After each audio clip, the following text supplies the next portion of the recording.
저는 이제 오늘 국민대표 자격으로 왔으니까 한 가지 좀 질문을 드리고 싶은데 이게 만약에 제가 책임 있는 정책 당국자거나 혹은 이 대통령실의 의사결정 라인에 있는 사람이면 대통령 일가의 어쨌거나 논란으로 인해서 수십 년간 여야를 막론하고 추진해온 대규모 국책 사업에 막대한 지장을 지금 끼치고 있는 거잖아요. 지금 당장 주민들의 반발도 엄청난 그쵸. 상황이고 어떤 특정 정당을 지지하느냐와는 전혀 무관하게 반발이 큰 상황이죠.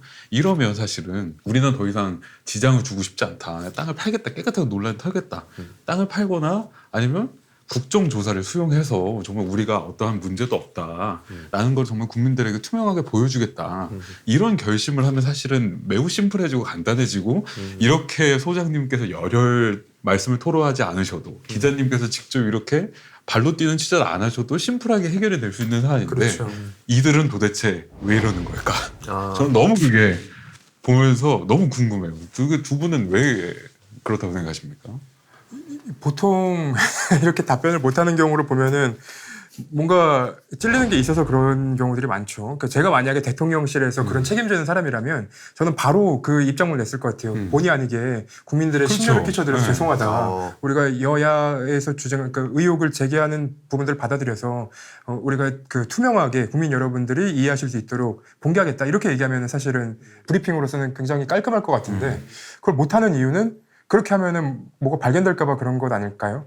네. 누가 찾아올 것 같은데 지금. 우리 저희 장학생께는 유시민 선생님의 말을 해드리고 싶어요. 이 정권은 해석이 불가능하다. 뭐 해석이 돼야 진보 중도 보수 그동안 진보 중도 보수 정권 괴롭습니다. 해석이 됐잖아요. 네. 그래서 거기에 따라서 국민들이 비판도 하고 지지도 하고 뭐 예견도 하는데 정권은 언제 어디서 어떻게 누가 무엇을 결정하는지 전혀 알 수 없는 너무나 괴이한 정권. 그러니까 그동안 군사독재 정권이 아무리 폭압을 저질렀어도 이런 특혜가 딱 걸리잖아요. 그러면 온희룡이 처음에 그 패턴을 밟았어요. 처음에 6월 29일 날 김두관 의원이 물어볼 때 이래요. 그거 최종안 아니고요. 실무진들이 저한테 보고 있길래 제가 오해받는지도 하지 말라고 이미 이야기해놨습니다 하면서 막 행설수설해요. 당황해가지고 절대 뭐 오해받는 일 없으니까 걱정하지 말라고. 작년에 한준호 의원이 물어볼 때도 그거 뭐 알아보겠습니다. 뭐 사실은 아닐 텐데 막 이런 식으로 막 얼버무리고. 근데 그때보다 훨씬 더 이번에 막 행설수설 합니다. 김두관 물어볼 때. 그러니까 그게 패턴이에요.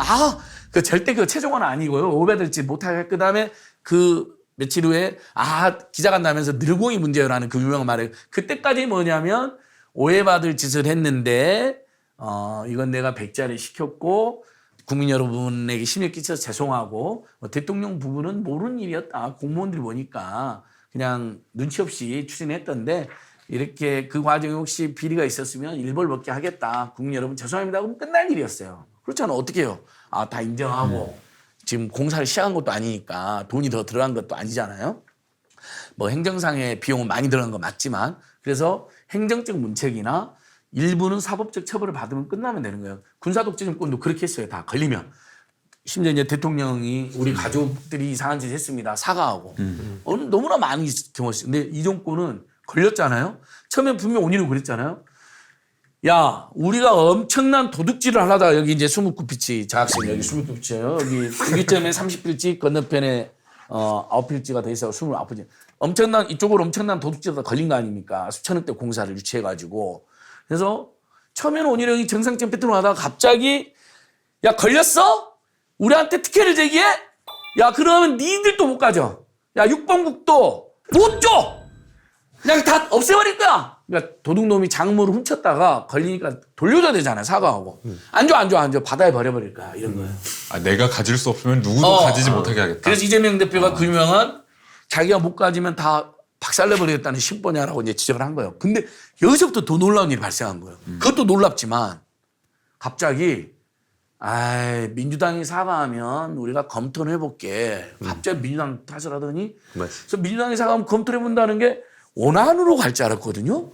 그게 아니라 와 무서운 사람들이에요. 대통령 공약도 분명히 이렇게 돼 있는데 어디 있습니까 그거? 오늘 재밌네요. 자 피켓의 향연입니다. 원래 민주당이 사과하면 그래 원안으로 다시 갈게. 여기까지도 이제 인간 이성의 영역과 그쵸. 그 상상의 영역 속에는 있는 거예요. 100번, 1000번을 양보해서. 그쵸. 그래, 내가 솔로몬, 그 옛날 솔로몬의 지혜처럼 내가 진짜 엄마야. 내가 미안해. 내가 잘못했어. 제발 연결해줘. 우리 애기 살려줘. 그 옥동자 살려줘. 옥동자 살려줘. 그 이제 솔로몬 판결에 나오잖아요. 그렇죠. 네. 애기를 반으로 갈라가잖아요. 그러니까 진짜 엄마가 막 그러잖아요.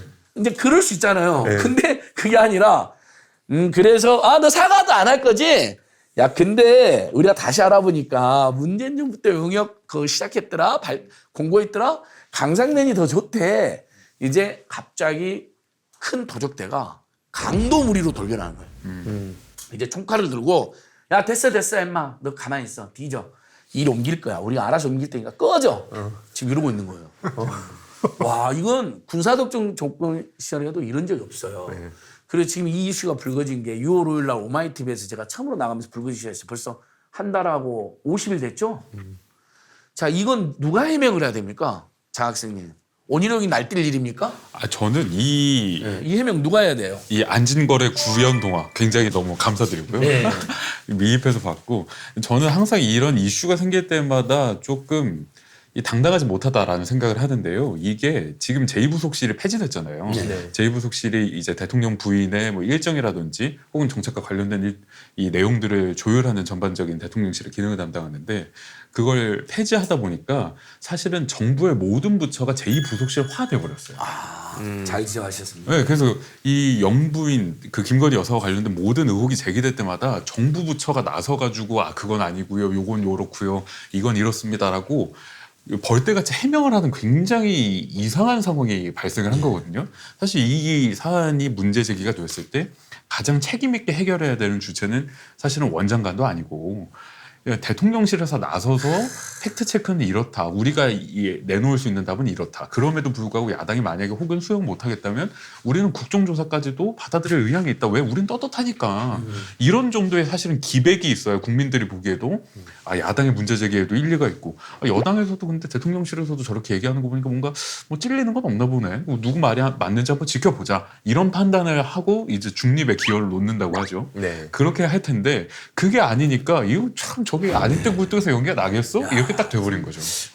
굉장히 그 정상적인 사고를 가지고 계시네요. 굉장히 힘듭니다. 아니, 당연히 여기에 29필지라 가지고 있는 네. 윤석열, 김건희 부부가 아이고 우리 때문에 이게 지금 온 나라가 지금 그렇죠. 제일 먼저 언론 보도는 5월 21일 서울에서 나왔어요. 인터넷판에. 근데 그게 이제 6월 5일 날 제가 소리 제보한 다음에 오마이티 나가고 뭐 스픽스도 나가고 뉴스공장도 나가고 그러다가 강두권님이 같이 기자회견하는 자리에서 서로 제안해 기자회견하고 이제 김동완 의원이 질의한 게 6월 29일로 그때부터 빅뉴스가 됐잖아요. 벌써 그러니까 이슈가 된 게 45일입니다. 그럼 윤석열, 김건희 부부로 다른 옛날 독점권이었으면 뭐 이슈되면 한 일주일도 안 돼서 나타납니다. 비서실장이든 누구든 나타나서 국민 심려를 끼쳐드려 죄송하고 이쪽에 저희 땅이 29필지나 있는 게 사실이니까 저기 이쪽으로 고속도로 오는 건 맞지 않는 것 같고 예타를 통과한 안이 바뀌는 것도 상식적이지 않기 때문에 원한대로 가고 양평 군민들이 그 IC 하나 신설해달라는 요구가 있는 건 아는데 그건 검토를 지시하겠습니다 하고 사과하면 끝났다니까. 이슈 끝나버렸다니까요. 근데 아직까지 윤석열, 김건희 단 한마디도 안 하고 있잖아요. 최은수까지. 온 국민이 요거 때문에 이 이슈는 지금 엄청난 이슈인데도 단 한마디를 안 하고 이제 대통령실에서 그 출신이었던 백운국이가 가가지고 6월 29일까지 거기에 여사님 땅이 있다는 걸 본인도 몰랐고 대통령님도 몰랐다는 거짓말을 딱 하는 거예요. 그렇죠. 그러니까 끝까지 은폐하기로 작정을 한 거예요. 지금 백운국을 내세워가지고. 그러니까 그러면서 지금 다른 쪽에서는 뭐 이동관이나 이런 이슈가 좀 묻혔지만 그것도 얼마 전 이슈인데 언론 심지어 뭐 지금 성관이 사무총장이 또 서울대 7구학번 동기 꽂고 그러니까 하는 거 보면 그 수를 두는 게 전부 다 그냥 이걸 막 통제하고 탄압하고 그리고 막 여기서 막 검찰이 그냥 고발해서 막 움직이고 그러니까 이렇게 막을 수 있다라고 생각하는 것 같은데 사실 그건 또 이제 대한민국 국민들을 너무 우습게 본 게 아닌가. 그 아까 대통령실 말씀도 그 국토부에서 하라고 아예 그냥 처음부터 짬 처리하고 끝내더라고요. 그렇죠. 처음에도 그건 국토부가 알아. 아니 국책사업을 단한 2조 원짜리 국책사업 수십 년 논한 걸 장관이 지 멋대로 불법적으로 백지화했는데 그건 국토부가 알아서 할 일이다. 그러니까 윤석열, 김건희는 아무 상관없다는 거잖아요. 유체이탈합법으로 해야 되는 거잖아요. 그리고 자신들의 비리가 들키니까 자신들은 숨겠다는 거거든요. 얼마나 비열하고 무책임한 태도입니까? 그 몇 달 전에 나왔던 정서 여자 학생이 얘기하는 과정에 몇 달 전에 나왔던 보도 하나가 기억이 났는데 네. 그 김건희 여사가 자기의 관심사안을 장관들한테 전화해서 직접 얘기한다는 거 아닙니까? 그 지금 그런 상황에서 우리가 그 김건희 여사가 아무런 이런 관심사항을 얘기하지 않았을까라는 점도 저는 좀 이제 의심이 들고 그리고 모든 뉴스를 가짜 뉴스로 만들고 있잖아요. 지금 예를 들면 이번에 이제 명품 쇼핑한 것도 그 정부 여당에서 나와가지고 아 이거는 해외 그 문화 탐방이었다 이런 식으로 이제 기라고 있습니다. 저는 이 우라가 이게 네. 좀 요새 치료가 좀 필요하다 싶어요. 그렇죠. 화병 걸릴 것 같죠, 화병. 이게 가슴도 우라통. 기자님 말씀을 듣자마자 여기 딱 하나가 맺혀가지고 지금 벌써 올라오기 시작했어요. 아, 그럴 때는 집회를 나와야 돼요. 집회 나가야 됩니다. 집회 나와서 막 샤우팅 치면 조금 화가 풀려요. 좀 이제 토요일 날 촛불 집회에 제가 초대하겠습니다. 유시민 이사장님도 초대를 하려고 해서 유시민 이사장님이 격려해 주셨거든요. 네, 격려했으면 본인도 나오셔야죠. 이사장님 공개적으로 제안 드립니다. 촛불 집회 한번 와서 발언 한번 해주세요. 시민들이 지금 죽어가고 있습니다. 속이 터져요, 터져. 아, 지금 유 작가님을 향해 말씀하세요. 네, 지금 유 작가님한테 순간 구애를 하고 있어요. 바로 초대장을 보내셨네요. 네. 사장님 사랑합니다. 빨리 나와주세요. 저 매부쇼만 나가지 마시고요. 촛불 집회도 오셔야 됩니다. 하나 더 짚고 넘어가고 싶은 게 있는데 국토부 그 원희룡 장관 그리고 정부 여당에서는 그 14개의 그 노선 변경이 있었다라는 주장을 했거든요. 근데 사실 저는 이거는 본질이랑 좀 빗나갔다고 보는 게 그래서 이 14개의 사안들 중에서 민간요역사가 먼저 제안해서 바뀐 게 뭐가 있냐 이 부분이 좀 다뤄져야 된다고 생각을 하는데 그렇죠. 그 14개가 바뀌었다는 얘기까지만 나옵니다. 예. 그 자료도 공개를 안 하고 있어요. 공개 안 하고 있습니다. 그 14개가 그러니까 그러면 다 공개를 해봐라. 얼마나 바뀌 55% 바뀐 게 있느냐 공개를 못하고 오히려 YTN이 일부 자료 입수해서 보니까 최근 5년간에는 네. 시종점이 바뀐 게 없어요. 예비 타당성 조사도 갈수록 정교해집니다. 그렇죠. 25억 이상을 들인다니까요. 그러니까 국민 열세로 여러분 30억 안팎을 들여가지고 몇 년을 국책연구기관 연구원들까지 뛰어들어서 하는 건데 그게 55% 바뀌면 그게 엉망이 되고 나라가 아니지. 그게 문제가 되는 거죠 오히려.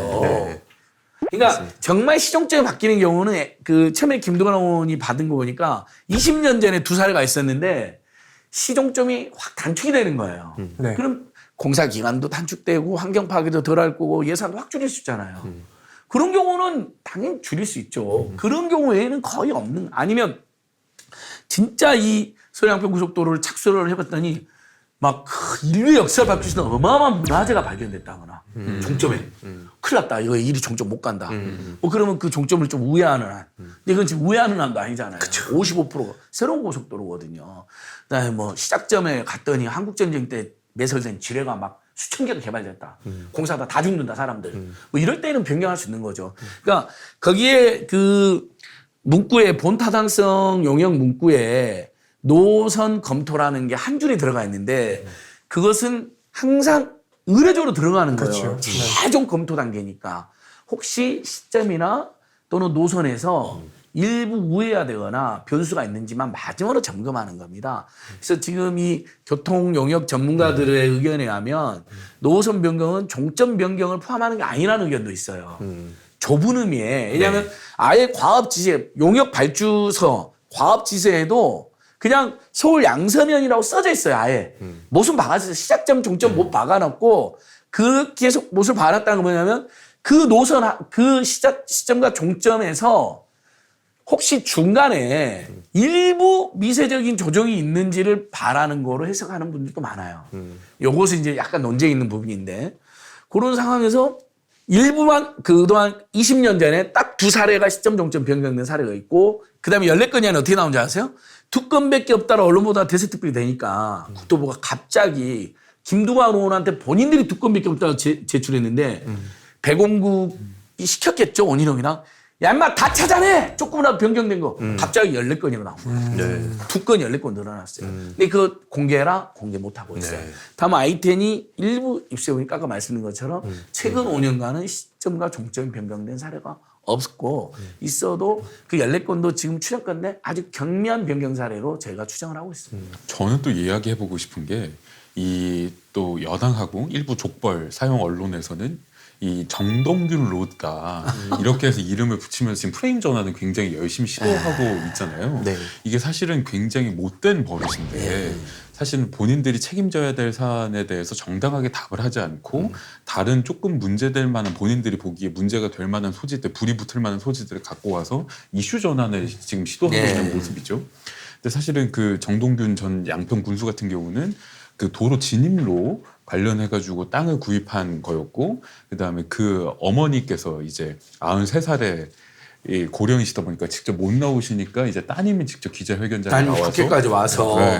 툭이 그게- 아니다라고 네. 증언해 주셨죠. 저희가 그 땅을 사주기를 간곡하게 간청을 해가지고 정동균 전 군수가 그거를 산 거다 이렇게 좀 이야기를 하고 있는데, 근데 이런 부분까지는 참 이 시민들이 직접 관심 있는 시민들이 찾아보지 않는 이상 보도가 잘 안 되는 것 같아요. 그렇죠. 그래서 이런 좀 잘못된 프레임 전환 시도에 대해서도 좀 그 두 분께서 한 번씩 짚어주시면 너무 좋을 것 같다는 생각이 들었습니다. 그러니까 완전 공감하는 게 저는 저쪽에서 대처하는 방식이 사실 똑같은 맥락에서 모든 사안들이 어떤 A라는 사안이 문제가 생기면 그걸 잘못했다 우리가 뭐 바꾸겠다 이게 아니라 문재인 정부 혹은 뭐 민주당의 이 비슷한 사안을 찾거나 찾아도 안 나오면 그걸 이제 비슷하게라도 만들어서 그 족벌 언론 통해서 이걸 그냥 사람들한테 보내면 그걸 포장만 해도 사람들은 뭐야 둘 다 그러네 그럼 쟤네들 맨날 똑같이 싸우네 이렇게 믿으니까 이게 전 탈진실의 시대 본질이라고 보거든요. 그런 맥락에서 확실히 지금 그런 얍삽한 짓만 하고 과거랑 싸우고 있으니까 미래로 못 나가는데 이제 그냥 뭐 국민 대표로 오셨으니 국민들 입장에서는 어쨌든 정치인들 왜 맨날 저렇게 머리만 잡고 싸워 이걸로 가장 그게 또 누군가가 옆에 전문가라거나 혹은 뭐 평론가들이 또 그렇게 워딩을 쓰면 아 맞아 민주당도 똑같아 왜 자꾸 좀 뭐 제대로 해결도 못하고 뭐야 이거 이렇게 넘어가는데 적어도 이걸 보시는 시민들은 그렇게 관심을 끊어서 안 된다. 이건 명확히 잘못한 사람들이 있고 저쪽에서 물타기를 택도 없이 시도하고 그 전반적인 걸 앞에서 저희들이 어느 정도 현재 시점으로 좀 짚고 온 거다 정도로 좀 정리하면 될 것 같아요. 맞습니다. 그 정동균 전 군수는 이 예비 타당성 통과를 위해서 최선을 다한 죄밖에 없어요. 당시에 양평 구민으로부터 엄청난 환호를 받았고 지지율도 매우 높았습니다. 그 여론조사 보면 경기도 지자체장 중에서. 근데 이제 윤석열 정권 등장하자마자 지방선거가 있어가지고 운이 나빠서 떨어졌다는 평가를 받는 분인데 그 사람이 그 저기 양서면 종점 유치한 게 아니잖아요. 십수년 전부터 이미 추진된 아니고 거기서 그 양서면 가까운데 그 종점하고 가까운 데 살지도 않아요. 산 하나 둘러서 가야 돼서 몇십 분은 가야 되는 거리에 있어요. 그 거리는. 조금만 확인해 보면 되는 거짓말을 한 거고 그 바로 앞에 있는 240평 사줬다는 것도 그거하고 아무 종점하고 아무 상관없는 멀리 떨어진 곳일 뿐만 아니라 진짜 아까 우리 장 학생께서 말씀드린 것처럼 오죽하면 그 이모님께서 나오셔가지고 이거 그냥 저희가 사달라고 맹지에 사시는데 이 길을 통과해서 가느니 차라리 사라고 해갖고 사주신 거다 이렇게 증명을 했잖아요. 그러니까 투기 목적은 상관없는. 그러니 뭐 그 일대 누가 살고 누가 산다. 그 사람들은 이미 이 고속도로가 수십 년 전부터 추진돼 갖고 나중에 이상한 사람들인데 그러니까 전형적인 물타기와 지금 공개가 진행되고 있는 거죠. 그래서 제가 이제 또 하나 더 말씀드릴 게 지금 이게 100% 비리라고 제가 확신을 가지게 된 계기가 일제히 다 이 사람들이 김두관 의원이 질의한 2023년 6월 29일 날 거기에 김건희 여사 땅이 있는 거, 윤석열 대통령 북땅이 있는 걸 처음 알았다라고 원희룡도 그랬죠, 몰랐다 그랬죠, 국토부도 그렇게 설명하고 있고 그 국토비차관 배공국이는 심지어 대통령실도 6월 29일 날 처음 알았다라고 이야기를 해요. 본인이 7월 3일 날부터 임기가 시작된 그때 대통령실하고 지금 국토비차관 겸하고 있었잖아요. 왔다 갔다 했잖아요, 당시에. 그리고 김당도 그렇게 설명해요. 와, 이걸 보면서 제가 100% 비리한 걸 확신했습니다. 아, 몰랐다고 거짓말하고 그래서 늙음 책임으로 끝내거나 아니면 그렇기 때문에 몰랐는데 기술사가 설계사가 추진했기 때문에 우리는 앞으로 강행하겠다거나 이렇게 두 가지 길을 지금 이놈들이 갖고 있는 거예요. 근데 자, 결정적인 비를 제가 갖고 왔습니다. 자, 이게 작년 한준호 의원님실의 국정감사 때 강산면 병산리에 여사 땅이 있는데 그 56배가 뛰었고 무슨 조상묘 선산이냐 형질 변경해서 지금 대지 도로 창고로 다 바뀌었다. 투기하려고 한 건데 그 김성교 군수 시절에 저기 특혜 준 거 아니냐. 시멘트길도 놓였다. 사람도 안 사는데 이 두 가지 특혜를 제기하면서 그때 이미 강산면 병산리가 언론 보도도 많이 나왔고 원희룡이 알아보겠어. 그럴 일 없지 알아보겠어 했고 지적을 받았잖아요. 근데 원희룡은 지금 그게 기억이 안 난다. 또는 그때 정확한 그냥 의뢰로 대표는 거라고 막 또 우겨요. 근데 자 보세요. 이게 대통령실 당시 브리핑입니다. 2022년 10월 6일 우리 장학생께 보여드립니다. 여기 평산이 보이죠? 네네네. 양평 땅과 관련한 야당 국회의원의 의혹 제기는 사실무근입니다. 대통령실 공식 브리핑이 지금 홈페이지에 떡하니 올라와 있습니다. 양평군 병산리 일대 임야 대부분은 최은실 씨 시대의 조상묘와 낙골당이 짜오는 선산입니다. 최은실 남편 때부터 배웠다가 상속된 것입니다라고. 자 병산리에 최은순 김건희 땅이 있다는 것을 네. 본인들이 이미 이때 인지했고 공식 발표를 했습니다. 22년 10월 6일이네요. 병산리 보이시죠? 병산리. 네, 네. 10월 6일은 한준호 의원이 질의한 그날입니다. 그러니까 그리고 이미 대선 기간에 민주당이 근거 없는 부동산 투기를 제기하여 대선 때도 이미 인지했다는 거 했잖아요. 그러니까 이게 야 이거잖아. 야 거기 선산이거든. 한준호랑 민주당 이야기하는 거 사실 아니거든. 강상면 이슈. 그러면서 야 대선 때도 니들이 울고 먹었잖아. 강상면. 네. 그때도 우리가 사실 아니라 말했잖아. 대선 전부터 알고 있었던 겁니다. 이 표현을요. 실제 그럼 대선 전부터 알았다는 증거를 또 제가 갖고 옵니다. 또 있습니다. 증거가 여기 아까 빼놨는데 또 어디 갔냐. 자 대통령 재산 목록입니다. 올해 3월 30일 날 대통령은 당선된 해. 그다음에 매년 재산 신고를 해요. 후보 때도 재산 신고하죠. 제가 찾아보니까 자 여기 장학생님 올해 3월 30일이죠. 아우 아주 선명합니다. 여기 보세요. 강상면 병사님, 윤석열 김건희 부부 땅 강상면 병사님 보이죠? 보입니다. 무려 몇 필지? 아우 너무 많은데요. 예. 하나 이외 앞면에 6개, 12 뒤에 필지. 6개. 12필지. 12필지. 그러니까 자 올해 대통령 재산 등록 신고 3월 30일 하면서 강산면 병산 12필지가 딱딱하게 들어가 있어요. 그래서 제가 또 찾아왔어요 기사를. 대통령 재산 신고하면 이 고위공 재산 신고하면 항상 기사가 쏟아집니다. 어떻게 쏟아지냐 여러분 기억나시죠? 아 한편 용산 집무실에서는 어느 수석이 뭐 300억으로 최고 부자이고 네네, 누구 맞아요. 수석은 빚이 3억으로 이 사람 평소에도 빚쟁이 수석으로 통한다 뭐 이런 보도도 있잖아요. 네. 한편 윤석열 대통령 부부는 강산면 병산 일대 토지 11필지를 포함하여 75억을 신고하였다. 기사 찾아보세요. 여러분 찾아보세요. 수백 개 기사가 있습니다. 자 그러면 이게 올해만 이 기사가 있었겠어요? 작년에 당선된 다음에 재산 목록 신고했다 그러죠. 그때 보니까 또 기사가 수백 개 나와 있어요. 그렇죠. 이번에 당선돼서 처음으로 신고한 대통령 부부의 재산은 70몇 억인데 강산면 병산 일대 토지가 나와 있어요. 후보 때 재산 목록 찾아봤어요. 선관위 떡하니 병산이 12필지 들어가 있네요. 검찰총장 때도 예, 있고요. 검찰총장 때 재산 목록 보니까 12필지 떡하니 들어가 있어요. 1987년도에 12팔찌를 물려받은 건 맞아요. 그래서 매번 들어가 있었던 거예요. 네. 근데 이것을 보세요, 여러분.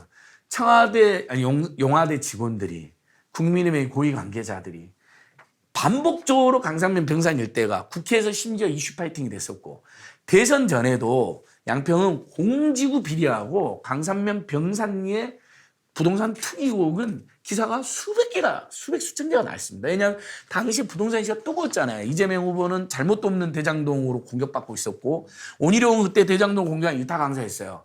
그러면 방송 토론이나 기자들이 물어볼 때마다 대장동을 막 비난하면 그 이른바 민주당이나 범진보 개혁 진영의 언론이나 시민들이 뭘 물어봐요? 야, 더 심각한 건 공지구하고 강산면 병산이거든 이렇게 물어보잖아요. 저는 원희룡 우리 오딩을 추정하면 분명히 거기는 문제 없다라고 말하는 게 나올 수도 있다고 봐요. 어디선가. 강상면이나 공지는 문제 없다라고 말하는 게 대선 전에 토론 과정에서 또는 어디 선거운동 과정에서 나올 수 있어요. 왜냐하면 본인이 대장동 일타 강사하면서 정말 5,503억이나 공익완수한 이재명 후보를 맹음해하고 다닐 때잖아요. 네. 근데 그때 대장동 이야기만 하면 사람들이 반박하는 게 무슨 소리야. 진짜 비리는 공지구야. 강산면 병산이야라고 그랬고 그게 논쟁이 될 때예요. 그게 대선 전 2021년 9월, 10월, 11월 그때쯤입니다. 제가 왜냐하면 그걸 너무 기억하고 있는 게 당시에 저희들이 이 윤석열, 김건희, 최은순 일가의 부동산 투기, 양평의 부동산 투기를 무려 4번을 고발했어요. 당시에 공공지구, 개발비리, 개발부담 영원되는 거, 옆에 배관리 농지, 농사도 안 지으면서 친딸머니가 송파에 사는데 어떻게 몇 시간 걸려서 농사를 지러 갑니까? 그리고 농지법 위반이다, 부동산 투기다. 그 다음에 강산면 병산에도 투기 의혹이 있다, 차명부 의혹이 있다. 이래서 4번을 고발했어요. 저 너무 잘 알고 있는 거예요. 그때 기사 보면요. 실제 병산리 공직업 병산리 관련 기사가 많아요. 저는 김태균 기자님이 나중에 그거 하면 재밌을 것 같아요. 강산면 병산리와 관련된 기사가 네. 대선 전에 그다음에 대선 후보 재산 등록할 때 그다음에 대통령 1년차 지금 올해 2년차에 기사가 총 몇 개 쏟아졌는지 그다음에 한준호 의원 때 한준호 의원 기사도 찾아보면요. 네. 정확히 한 10여 개 언론이 오늘 민주당 한준호 의원이 강산면 병산리에 김건희 여사 땅이 있는데 투기혹 있다, 특혜혹 있다라고 그게 강산면 병산리 땅이 딱 나옵니다. 그걸 다 합치면요 기사가 수천 개 넘을 거예요. 그 기사 한번 쓰셔가지고 네. 이런데 원희룡이 몰랐다고, 이런데 국토부가 몰랐다고, 이런데 국힘대 몰랐다고, 이런데 대통령이 몰랐다고 딱 쓰면 이거 나름 의미 있는 당도지. 특히 백원국은 정말 철저한 거짓말입니다. 본인이 국토교통비서관 그리고 그전에 인수위 부동산 전문위원 인수위원 그리고 지금 국토부 차관이 됐는데 본인이 6월 29일 알았다고 언론에 대놓고 거짓말했어요. 아니 대통령 재산도 안 들어봅니까? 국토부동산 담당 비서관이 대통령 재산 제일 먼저 받지 않겠어요? 그렇죠. 비서관이 다 신고하는데 그럼 다 내부 혈압될 거 아니에요. 네. 언론 보도뿐만 아니라 내부에 공람이 돼요. 우리 수석들이 얼마나 세상 그냥 우리도 동료들끼리 그 궁금하잖아요. 회사 동료들끼리도 쟤 잘 사나 못 사나 그런 거 그렇죠. 궁금하잖아요. 네. 저 새끼 씀씀이가 평소에 큰데 재산이 의외로 재산이 별로 없는 놈. 저놈 저러니까 못 살지만 이제 이런 말도 막 하면서 그러잖아요. 근데 돈 진짜 안 쓴 놈 있어. 아니 이 새끼 재산이 몇십억 있었다네. 얘 뭐야 짠돌이네 이 새끼. 나중에 100개 먹어봐야지만 이런 생각도 하면서 사람이란 게 그 남의 재산 그다음에 그 소비 패턴 얼마나 관심 많아요. 사돈이 땅을 사면 배가 아프고요. 배가 아프고. 네, 맞아요. 아니 대통령실 그 직원들 전원 재산 공개하는데 고위공무원들 그걸 안 볼 수가 있나요? 얼마가 있는지 재산이 어디서 거짓말을 이렇게 하는 놈들이에요. 그래서 저는 그거 보면서 이건 비리가 확실하다 오히려 모를 수가 없습니다. 대통령의 브리핑 지금 용산 집무실에 남아 요거 한번 들어가 보시죠. 또 삭제했을지도 몰라요. 제가 어제 확인했는데 어제도 있었어요. 있었죠. 이제 삭제할지도 몰라요. 그러니까 이런 자들입니다, 여러분. 어떻게 국민들한테 이렇게 대놓고 거짓말합니까? 선산이고 조상묘니까 투기 안 된다? 근데 어떻게 12필지 물려받은 건 10필지 29필지가 되어 있죠? 거기다 답을 안 해요. 선산 조상묘? 찾아보니까 조상묘가 안 계시네. 우리가 조상묘에 대해서는 조심스럽습니다. 네. 남의 조상묘를 함부로 말하면 안 되니까. 그쵸. 네. 전혀 우리는 그런 불경의 마음이 없습니다.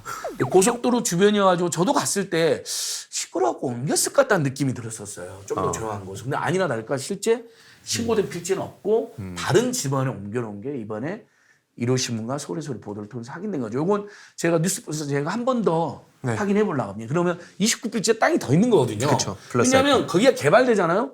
그 산도 조상묘 이장하고 거기도 개발하는 게 되면 개발지가 되는 거예요.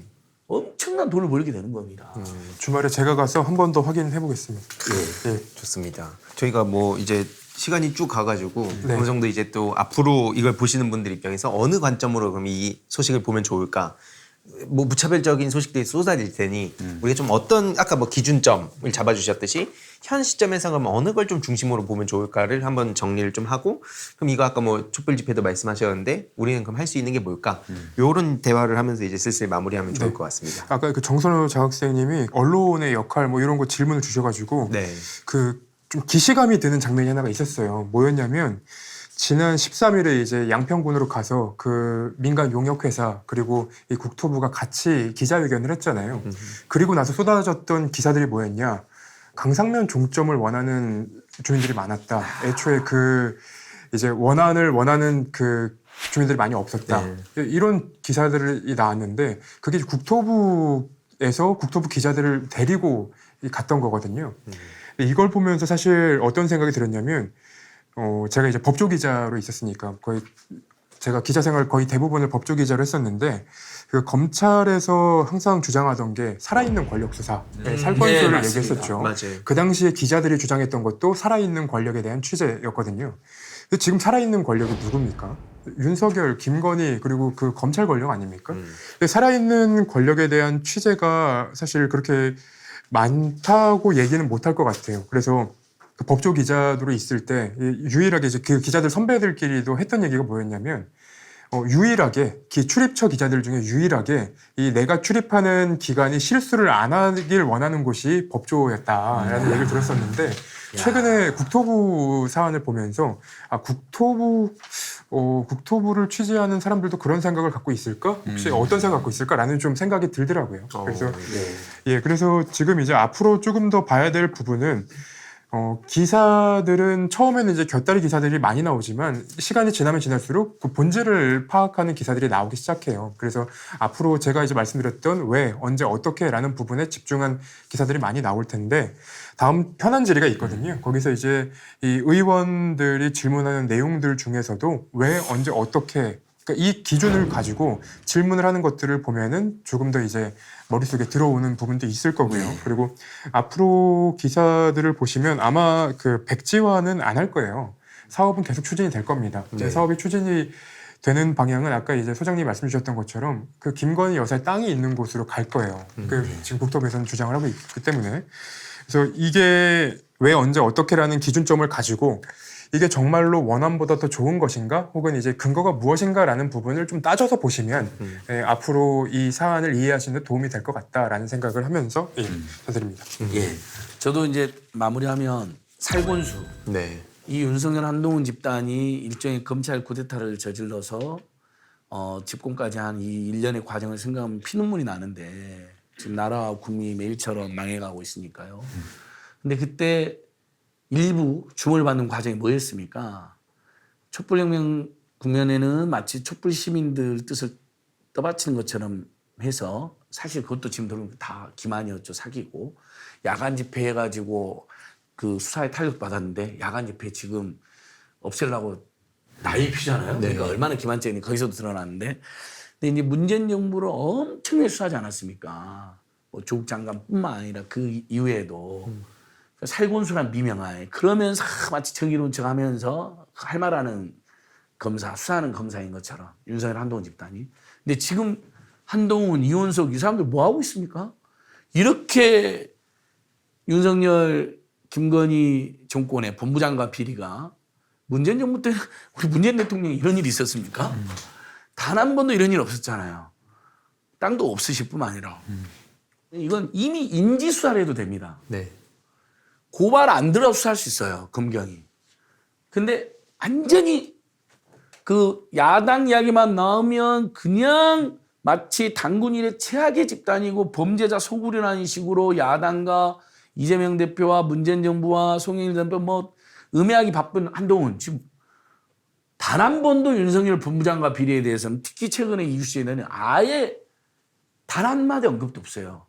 어디 살곤수를 이야기하냐. 막 진짜 정말 만나면 멱살 잡고 따지고 싶어요. 어디서 살곤수를 이야기하냐고. 지금 윤석열 정권에서 벌어지는 온갖 비리 악행들 단 한 번도 수사한 거 있습니까? 1년 지금 집권으로 당선부터 1년 반 돼가는데 그러니까 그들이 말하는 살곤수도 다 사기였다는 게 다 드러난 겁니다. 결국 이런 상황이면 우리 국민들이 들고 일을 쓸 수밖에 없습니다. 이 양평 고속도로 서울 양평 고속도로는 조금만 공부를 해보시면 그러니까 이제 뉴스 위주로 이제 보실 텐데 조금만 더 유심히 뉴스만 봐도 요즘에 원희룡의 주장을 반박한 아까 말한 것처럼 좀 중도적인 평론가들까지 뭐 진보 진영뿐만 아니라 심지어 보수 패널들도 조금이라도 양심 있는 보수 패널들도 방송에서 제가 보니까 비호를 못합니다. 극우 패널 외에는. 네. 이거 너무 이상하다. 이거 너무 부적절하다 다 이야기하시거든요.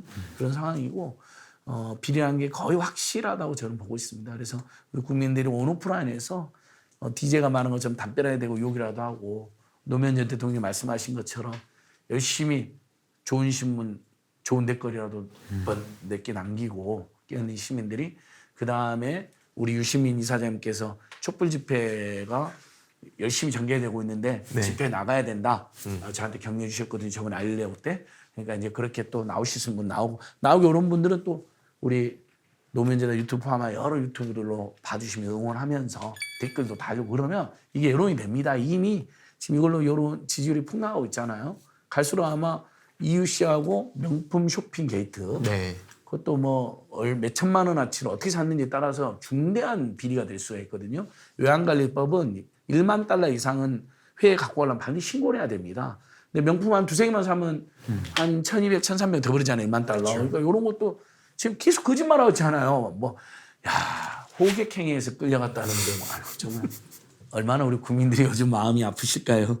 예, 그래서 저희들이 또 더 열심히 하고 그리고 또 설득력 있게 더 노력하고 또 한편으로는 우리 노무현재단 회원님들이나 후원자들이나 또 우리 노무현재단 유튜브 보시는 분들께서 함께 행동해 주시면 분명히 놀라운 변화가 있을 거다 이렇게 생각해 봅니다.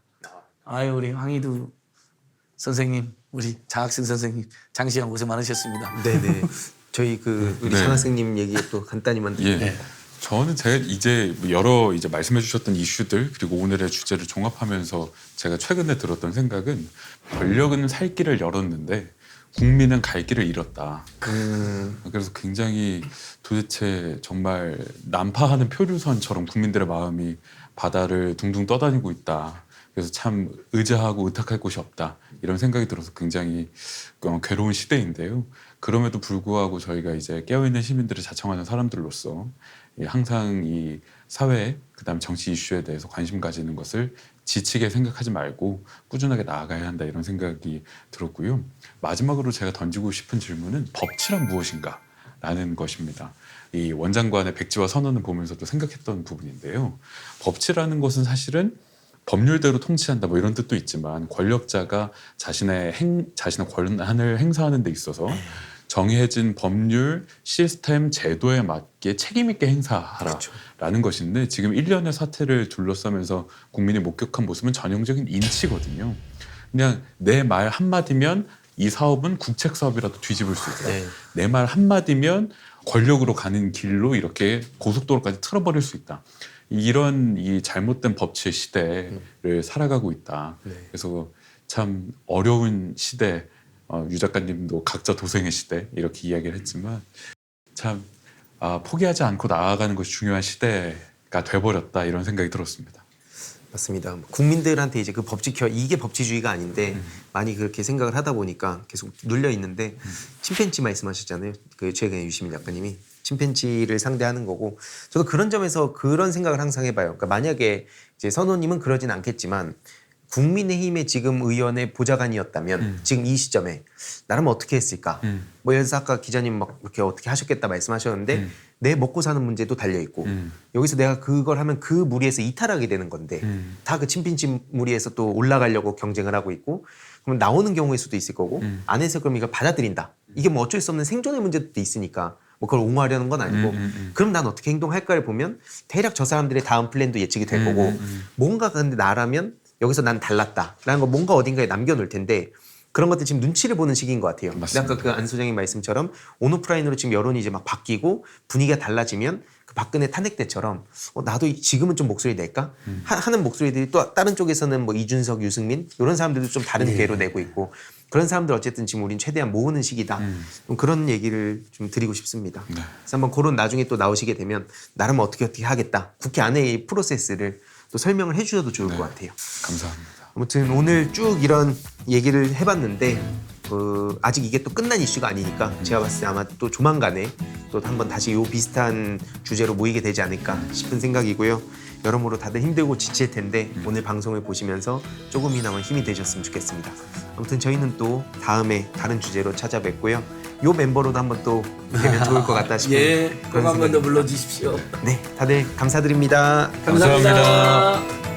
또 만나요.